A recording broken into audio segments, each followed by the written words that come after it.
Hello friends, जय हिंद। स्वागत आपका आपके अपने चलो होम ट्यूशन पे। दोस्तों, जैसा कि आप जानते हैं, दिल्ली पुलिस कांस्टेबल ड्राइवर के फॉर्म भरे जा चुके हैं, उसकी लास्ट डेट भी जा चुकी है और बहुत जल्दी दिल्ली पुलिस कांस्टेबल की भी लास्ट डेट है। तो आपने अगर अभी तक फॉर्म नहीं भरा है तो जल्दी से जाके फॉर्म का अप्लाई कर लीजिए।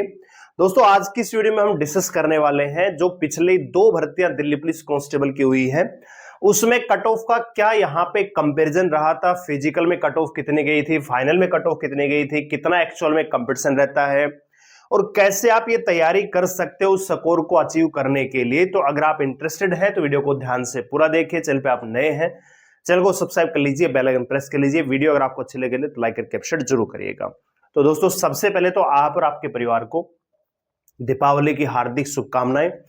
आज दीपावली है, अच्छे से त्योहार को मनाइए और कल शाम को 9 बजे से आपके लिए रेगुलर बेस पर क्लास स्टार्ट हो जाएंगी दिल्ली पुलिस के लिए, जिसमें टॉपिक वाइज कंप्लीट मैथ और रीजनिंग में यहां पे करवाने वाला हूं। तो अगर आप भी दिल्ली पुलिस कांस्टेबल की तैयारी कर रहे हैं या दिल्ली पुलिस ड्राइवर की तैयारी कर रहे हैं तो आप हमारे साथ ज्वाइन कर सकते हैं। करना कुछ नहीं है, बस खाली चैनल को सब्सक्राइब करना है।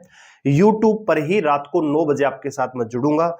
टॉपिक वाइज हम स्टार्ट कर रहे हैं और सबसे पहले हम प्रतिशत से स्टार्ट करेंगे और आप हमारे साथ जुड़िए और बेहतरीन तैयारी आप करके अपने सपनों को साकार करने की दिशा में आगे बढ़िए दोस्तों। क्योंकि मैथ और रीजनिंग, चाहे वो कांस्टेबल हो चाहे ड्राइवर हो, लगभग 40% से लेके 45% तक यहाँ पे वेटेज रहने वाला है। तो काफी इंपॉर्टेंट ये सेक्शन रहने वाला है। तो रात को 9 बजे आप हमारे साथ ज्वाइन कर सकते हैं। आइए दोस्तों, बात करते हैं। तो सबसे पहली बात तो ये है कि जो नंबर ऑफ वैकेंसीज है वो लगभग बराबर है। 5846 आई थी 2020 में, उसके बाद 2023 में दोस्तों 7547 पदों पे वैकेंसी आई। इस बार भी अच्छा खासा यहां पे वैकेंसियों का जो पिटारा है दिल्ली पुलिस ने आपके लिए खोला है। 7565 पद हैं अकेले कांस्टेबल के। तो ऐसे में कहीं ना कहीं आपके दिमाग में या बहुत सारी वीडियोस आप देख रहे होंगे कि इस बार कट ऑफ बहुत ज्यादा जाने वाली है, इस बार पेपर ये एजेंसी लेने वाली है, इस बार पेपर वो एजेंसी लेने वाली है। देखिए, पेपर का जो लेवल है वो वैकेंसी के अकॉर्डिंग सेट किया जाता है। आपकी जो एजेंसी है, चाहे वो कोई भी हो, बस आपको थोड़ा सा ये समझना है कि किस प्रकार के क्वेश्चन वो एजेंसी पूछती है, पिछला रिकॉर्ड क्या रहा है, ठीक है ना। और आपको अपनी तैयारी पे फोकस करना है। तैयारी जितनी अच्छी होगी, परफॉर्मेंस चाहे कोई भी एजेंसी हो उतनी ही बढ़िया निकल के आएगी।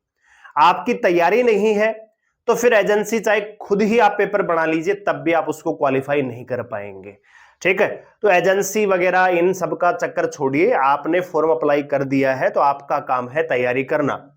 क्योंकि अब एग्जाम जब तक नहीं होगा, लगातार आप वीडियो देखेंगे, इतने फॉर्म भरे गए हैं, इतनी कट ऑफ रह जाएगी, इतना स्कोर करना पड़ेगा, इस बार तो 80+ जाएगी, ये एजेंसी है, ये तो बदनाम एजेंसी है। नहीं, मैं नहीं कह रहा कि पेपर बिल्कुल ही साफ सुथरा पारदर्शी तरीके से होता है। ये तो 2020 में भी नहीं हुआ, 2023 में भी नहीं हुआ और 2025 में भी नहीं होगा। लेकिन दोस्तों, मैं मान के चलता हूं 70 से 80% बच्चे वो होंगे जो खुद के दम पे लगेंगे। अगर आपके अंदर दोस्तों दम है, कैलिबर है, आपने तैयारी की है, तो आपका सिलेक्शन कोई माइका लाल रोक नहीं सकता।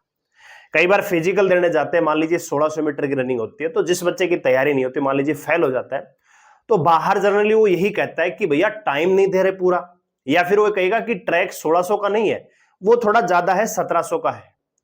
वही सेम चीज यहां पे है कि जब एग्जाम क्वालिफाई नहीं होगा तो वही यही कहेंगे कि पेपर लीक था, धांधलेबाजी थी, फलाना था, धिकड़ा था, ठीक है। जिसका क्वालिफाई हो जाता है वो कहता है भैया कुछ भी नहीं था, नॉर्मल पैटर्न था। तो सेम कहानी आपकी ये है। तो आइए एक बार डाटा देख लेते हैं, उसके बाद हम यहाँ पे डिस्कस करेंगे कि क्या चीजें यहाँ पे हैं। तो सबसे पहले एग्जाम डेट को लेकर काफी कंफ्यूजन है। तो एग्जाम डेट दोस्तों ये टेंटेटिव है और वो पूरी तरह से ऑफिशियल, हमने एग्जाम डेट के ऊपर वीडियो बनाई थी, उसके बाद आप यूट्यूब पे देख रहे हो, काफी वीडियोस और भी बन चुकी हैं इन्हीं डेट्स को लेकर, ठीक है। तो यहां पे दिल्ली पुलिस कांस्टेबल की जो एग्जाम डेट है जो संभावित है, 19 दिसंबर से लेकर 11 जनवरी तक आपका फिजिकल चलने वाला है, सॉरी एग्जाम चलने वाला है। इसके बाद AWTPO का एग्जाम होगा 13 और 14 जनवरी को, ड्राइवर का एग्जाम होगा 16 और 17 जनवरी को, हेड कांस्टेबल निश्चय में अच्छे खासे फार्म है, तो 19 जनवरी से लेकर 22 जनवरी तक 4 दिन आपका एग्जाम चलने वाला है, ठीक है।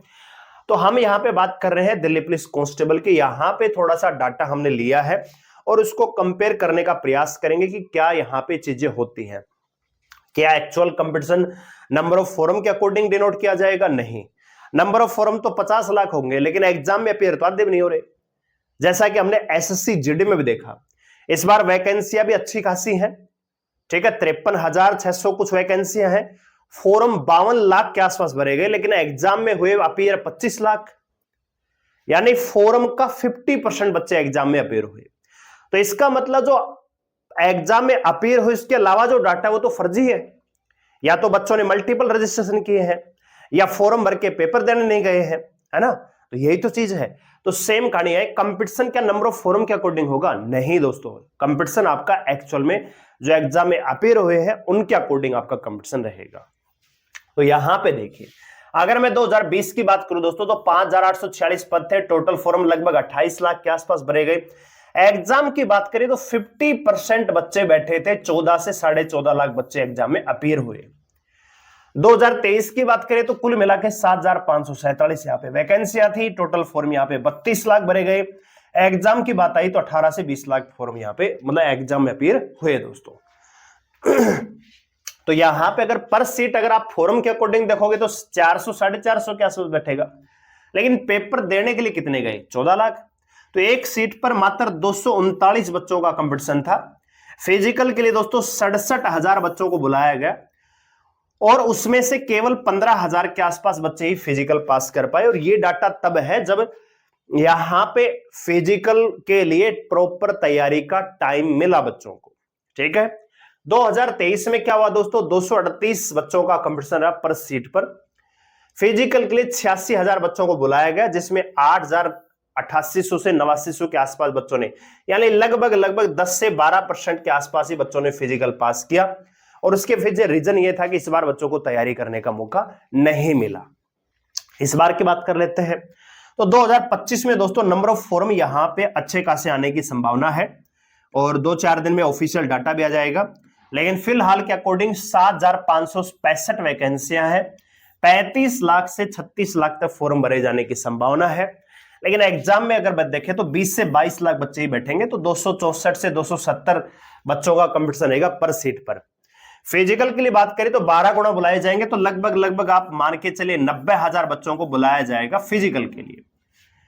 क्या इस बार भी 10% बच्चे फिजिकल पास करेंगे? नहीं दोस्तों, इस बार आपको टाइम मिलेगा, क्योंकि 2023 की भर्ती थी तो उसके बाद 2024-25 में जो लोकसभा चुनाव हुआ उसको लेकर थोड़ा सा रोजगार मुख्य यहां पे मुद्दा रहा, तो उसके लिए सीजीएल में भी अच्छी खासी वैकेंसियां हुई, दिल्ली पुलिस में भी, एसएससी जीडी में भी भर्तियों को त्वरित तरीके से किया गया, तो वही चीज यहां पे हुई, ठीक है। लेकिन इस बार ऐसा कुछ नहीं है, तो फिजिकल के लिए भी आपको प्रॉपर टाइम मिलेगा।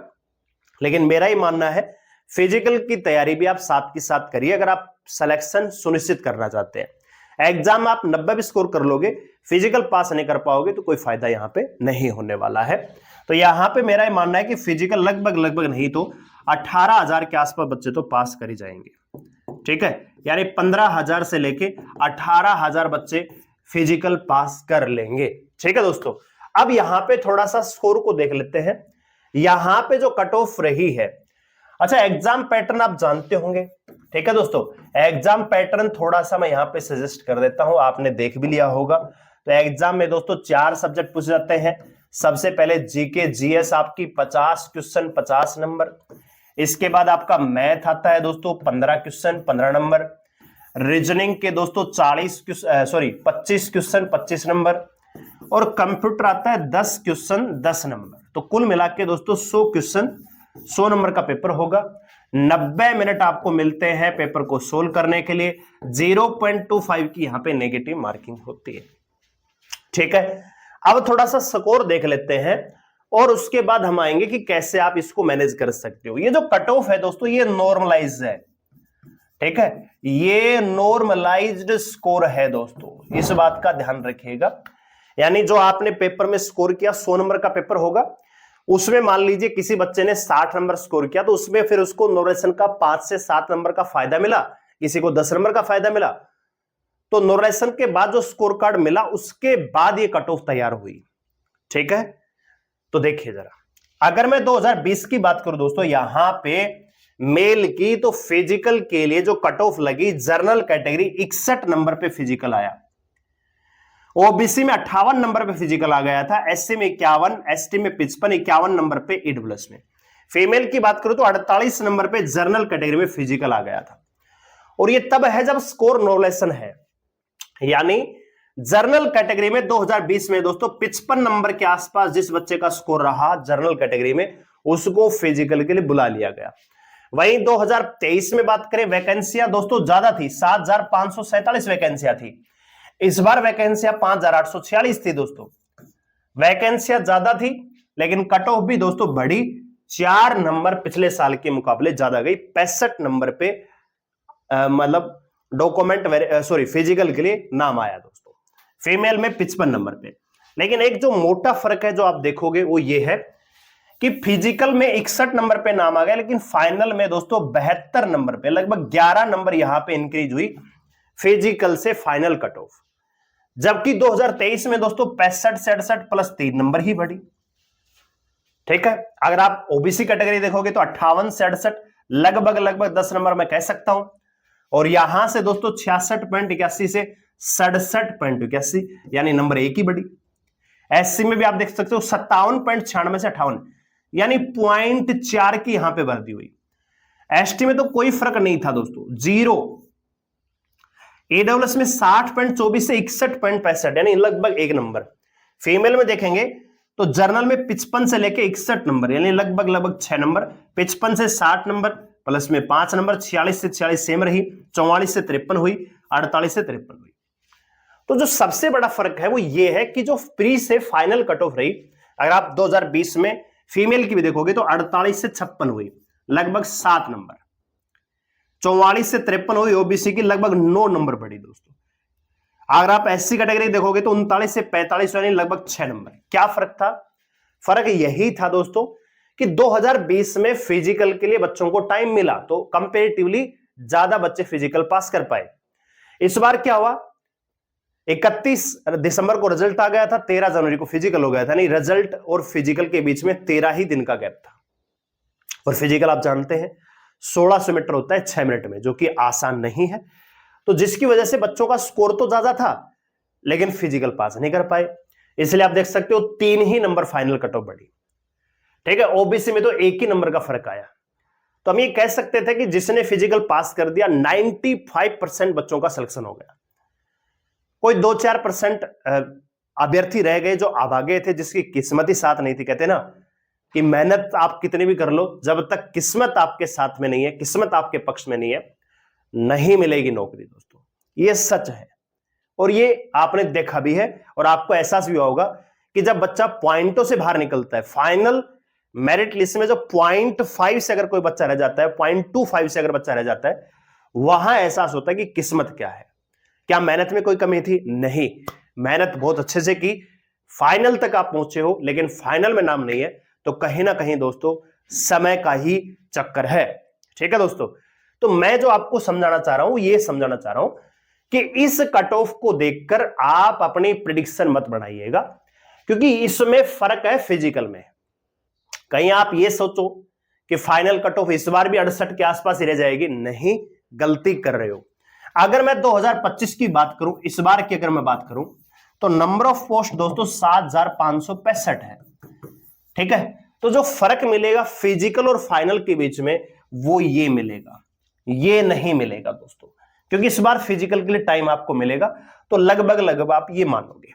ठीक है, तो अगर मैं बात करूं 2025 की सेफ स्कोर की, ठीक है, सेफ स्कोर की अगर मैं बात करूं जनरल कैटेगरी मेल के लिए और फीमेल के लिए, कितना स्कोर आपको फाइनल सिलेक्शन तक लेके जा सकता है उसकी मैं बात कर रहा हूं, कितना स्कोर।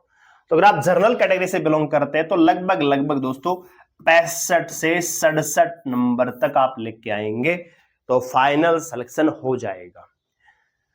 पेपर की बात कर रहा हूं, जब इसमें नोरेशन जुड़ेगा तो लगभग 7 नंबर का फर्क मिलेगा, तो 72 से 75 नंबर हो जाएगा, आराम से सिलेक्शन हो जाएगा। ठीक है दोस्तों, अगर दोस्तों एक चीज आप समझिए, अगर यहां पे मान लीजिए फिजिकल के लिए टाइम मिलता, 86,000 बच्चे बुलाए गए थे, फिजिकल के लिए अगर टाइम मिलता तो मान लीजिए 20,000 बच्चे अगर फिजिकल पास कर पाते सेम पैटर्न पे अगर वेरी करती है तो 65 में अगर 10 भी अलग हो, मतलब बढ़ती, तो कितनी हो जाती? 75 हो जाती। 65 से अगर 10 नंबर भी फिजिकल जो फाइनल कट ऑफ बढ़ती तो 75 होती। 75 का मतलब क्या है? जिस बच्चे का रो स्कोर 70 के आसपास रहा होगा, क्या 5 ही नंबर का अनुरक्षण मिलेगा? नहीं, उस समय 2020 में तो 12-12 नंबर का फर्क मिला था। ठीक है ना?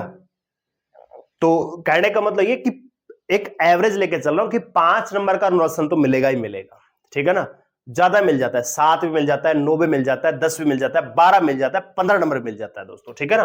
तो कहीं आप ये मत सोच रहे कि क्या कह रहे हो।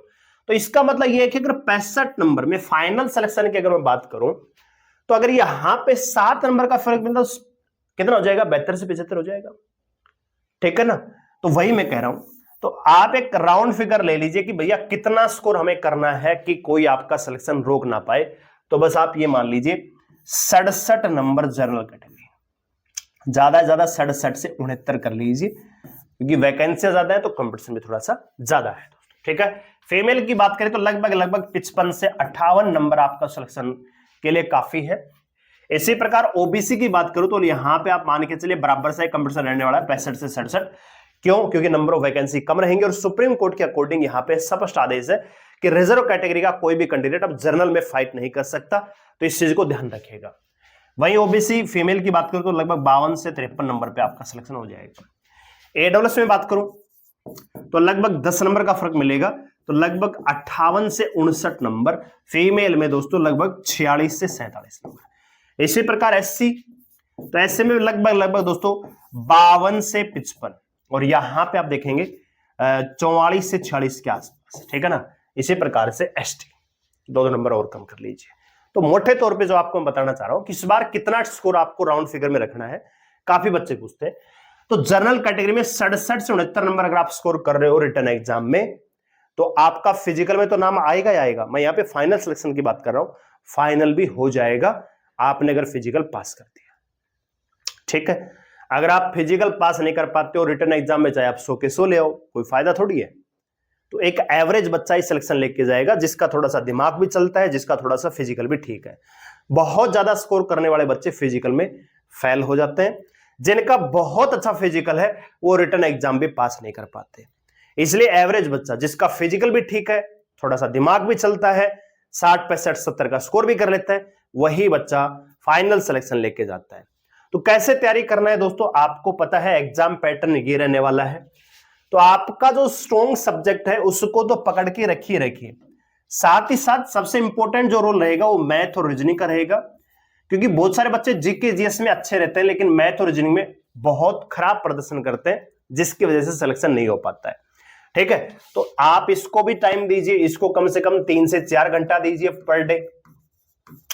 मैथ और रीजनिंग इसको भी कम से कम 3 से 4 घंटे आपको पर डे देने हैं, चाहे आप 2 घंटा मैथ को दो, 1 घंटा रीजनिंग को दो, लेकिन रेगुलर बेस पे हर सब्जेक्ट को पढ़ना है। ये नहीं सोचना है कि ये सब्जेक्ट मेरे को आता है मैं बाद में पढ़ लूंगा। 2 महीने का टाइम है, 2 महीने में चारों पोल आपके नजदीक मतलब बढ़िया तरीके से होना चाहिए। ऐसा नहीं कि भैया कंप्यूटर 10 नंबर का आता है तो क्या ही फायदा है, नहीं, कंप्यूटर को भी बराबर लेके चलना पड़ेगा, और कम से कम नहीं तो 1 घंटा आपको कंप्यूटर को देना ही पड़ेगा। तो अगर डेली आप 8 से 10 घंटा स्टडी कर रहे हैं तो सिलेक्शन हो जाएगा। बस एक काम जरूर करिएगा, हो सके तो डेली मॉक टेस्ट जरूर लगाइए। ठीक है? कुछ भी हो जाए ये चीज आपकी छूटनी नहीं चाहिए। अगर आप सिलेक्शन चाहते हैं अगले 2 महीने में, तो आप अगर डेली नहीं लगा पा रहे तो हर तीसरे दिन आपको एक मॉक टेस्ट जरूर लगाना चाहिए दिल्ली पुलिस का। चाहे आप किसी भी लेवल की तैयारी कर रहे हो, दिल्ली पुलिस कांस्टेबल की तैयारी कर रहे हो तो कांस्टेबल का लगाइए, ड्राइवर का कर रहे हैं तो ड्राइवर की मॉक टेस्ट लगाइए। हर सप्ताह में 2 मॉक टेस्ट तो आपके होने ही चाहिए अगर आप सिलेक्शन सुनिश्चित करना चाहते हैं, क्योंकि उससे पता लगेगा कि आप जो पढ़ रहे हो रिलेवेंट भी है कि नहीं है, जो मैथ आप पढ़ रहे हो क्या वो एग्जाम लेवल के अकॉर्डिंग है कि नहीं है।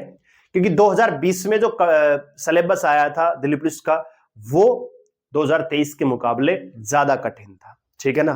तो अच्छे तरीके से आपको प्रिपेयर करना है, हर सब्जेक्ट को इक्वल टाइम देना है, बढ़िया तरीके से। जो आपको आता है वो तो मजबूत रखिए, जो नहीं आता उसको भी मजबूत बनाने का प्रयास कीजिए। और अगली वीडियोज में आपको पर्टिकुलर बुक्स बताएंगे, बेस्ट टीचर भी आपको बताएंगे। फिलहाल मैथ और रीजनिंग के लिए आपको कहीं भटकने की आवश्यकता नहीं है। दिल्ली पुलिस के लिए आप हमारे साथ जुड़ेंगे तो ये वादा है, दिल्ली पुलिस के लिए मैथ और रीजनिंग में बढ़िया तरीके से आपको पढ़ाएंगे। ठीक है भाई, तो उम्मीद करता हूं वीडियो आपको अच्छी लगी होगी। वीडियो को लाइक करें, शेयर करें, चलो सब्सक्राइब कर लीजिए हमारे साथ जुड़ने के लिए। आपको और आपके परिवार को एक बार फिर से दीपावली की हार्दिक शुभकामनाएं। धन्यवाद, जय हिंद।